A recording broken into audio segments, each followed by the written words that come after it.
Hey guys, how you doing? I'm glad you're here. Welcome back.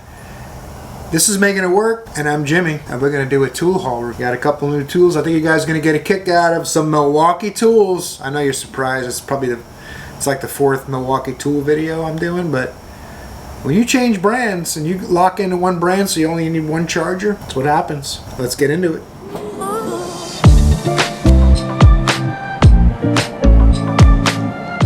Sometimes you get a coupon to Home Depot, so you make your purchase at Home Depot, right? That's what we got right here, Milwaukee tools. Let's go ahead and open them up. I was looking for twofers, buy two, get one free kind of deals, but they only had those on tools that come with batteries and chargers and all, and I already got a charger, so I didn't want to end up with a bunch of chargers I'm not using. I already sent the one charger to one of my awesome viewers, so hope he's enjoying it. I don't really like to have a lot of tools sitting around anymore. It just doesn't serve a purpose. I'd rather have someone use them than having them sitting as backups in my toolbox forever. So let's show you what we got.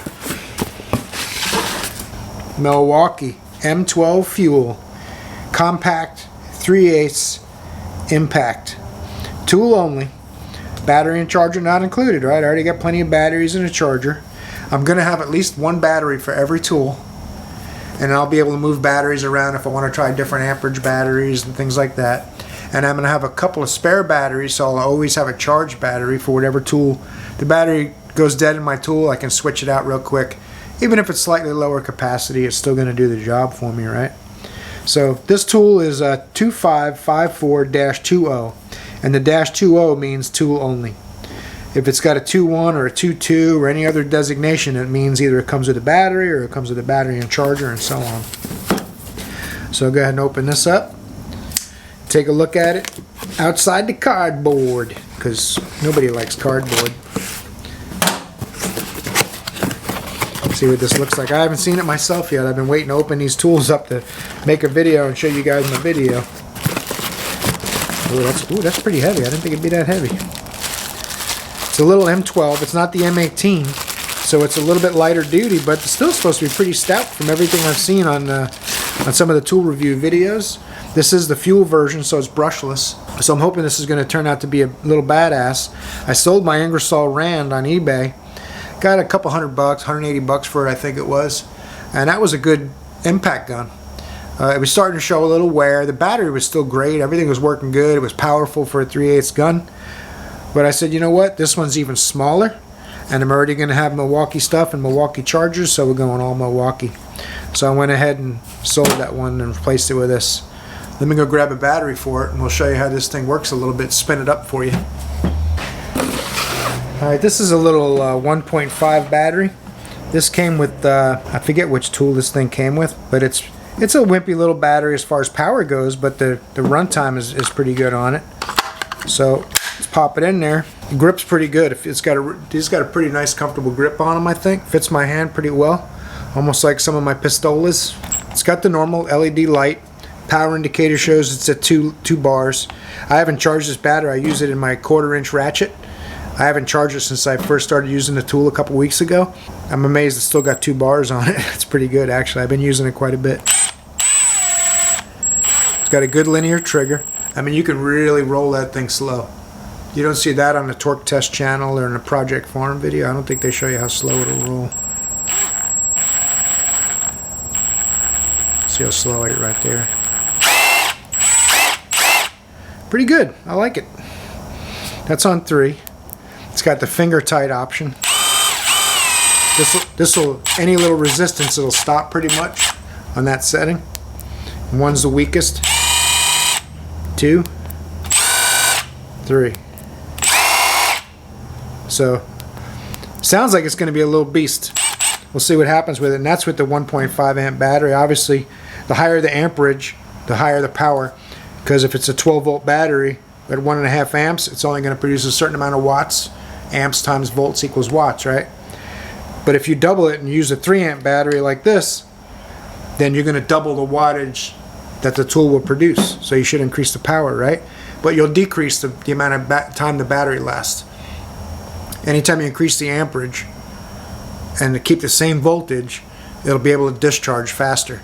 Produces more power, and less battery life, right? So it all depends on your use for the tool, deciding which one to go with, but I like having options. You know, I got the lower power stuff. If I'm doing light duty work, I'll use the lower power batteries. I'll switch to something more powerful. And also with these batteries too, you can also stand the tool up when you're not using it. So I think that's pretty handy too. So this battery should have more power in it, I think. Yeah, 4 bars.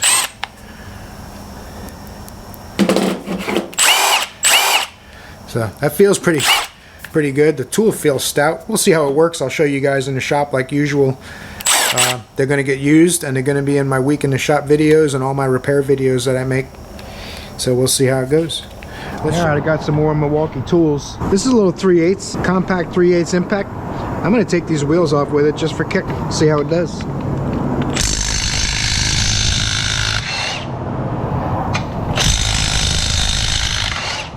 You can tell it doesn't have enough mass to really do that job well, but it's doing it.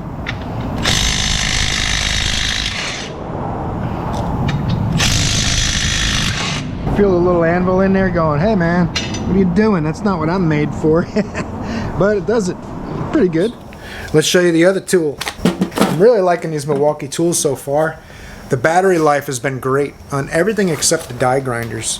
My angle die grinder tools, I haven't used the straight one yet, but the angle one, wow, that thing discharges the battery literally in like 5 to 8 minutes, maybe 10 minutes of use. It's discharged the battery. You got to put it back on charge. This one here, extended reach 3/8 ratchet. Oh yeah, this is the one I've been really looking forward to. I've been looking at ratchets forever, and this is basically the tool that made me decide to go with Milwaukee. I like their right angle impact 3/8, and I like the way their 1/2-inch impacts do really good in all the comparison videos. Their extended reach ratchet is one of the tools I really was interested in. I looked at the Snap-on one. It was going to be close to $500 with a battery and a charger, and I'm like, you know, I think I'm up to about 7 or 8 Milwaukee tools. If I had bought 7 or 8 Snap-on tools, I'd be into them for like 3 or 4 grand. So I think I've probably spent about $1,400 for all these Milwaukee tools all put together. I'll do the math and figure out exactly what I've spent and let you guys know, but it's something like that. It's not anywhere near. The biggest expense I had was at JDT Co. I dropped about $700 at JDT Co. for the 3 tools I got from him. And they've all been great. Let's see what this looks like out of the box and stop yammering. Oh, paperwork, don't lose those. You gotta send in your entry to win free Milwaukee tools. These come with entry things, and you can send in this little entry thing. I don't want to show you my code because you guys will enter, right? You can enter and you can win free Milwaukee tools with those codes. So I'm going to definitely do that. Because one more Milwaukee tool never hurts. Look at that thing. Woo-wee! The head on that thing is huge. I mean, it's not the first time I've heard that, but alright, maybe it is the first time I've heard it. Alright, you can lock the trigger so you don't accidentally pull it while you're working. If you want to stick it in someplace gentle where you don't want it spinning, I guess. I don't know what other purpose the lock would serve. Maybe when you put it in your toolbox, you can lock it so that the tool won't get activated when it's sitting in your box and discharge your battery, right? That's probably about the only real use for it. We'll put the small battery in, see how it goes. 1.5. That's about the slowest I can roll it. I don't think these have speed and power settings. The ratchets are on or off basically, other than the linear trigger. You don't adjust the power with these. With a ratchet, you kind of use your sense to figure out what you want for power, and you stop when you think you got it tight enough. Now, of course, with these you can add leverage if you can't break a bolt loose. Like my right angle impact, one of the problems I'm having is if it's right on the edge of breaking a bolt loose, there's nothing you can do with an impact, because it just spins when you're not able to turn the bolt and you let off the throttle. Like a regular impact gun, it'll just spin. But with a ratchet, it's got a gear mechanism in there, so you can force a bolt to break loose if you're on the threshold and the tool can't do it on its own. You can use your muscles and you can snap it loose. Hopefully you don't snap it, you just loosen it. Looks pretty good though, man. This is pretty beefy looking stuff. It's already well oiled or greased. There's plenty of grease oozing out everywhere. So I actually like that. That's a good sign. 2 bars, just like I showed in the other tool. Try the big one.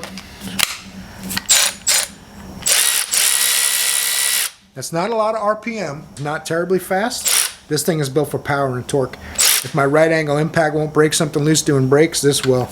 And you got some leverage on this thing. This thing is tall. I mean, this thing, it kind of looks like a baby's arm holding an apple. I mean, this thing's big.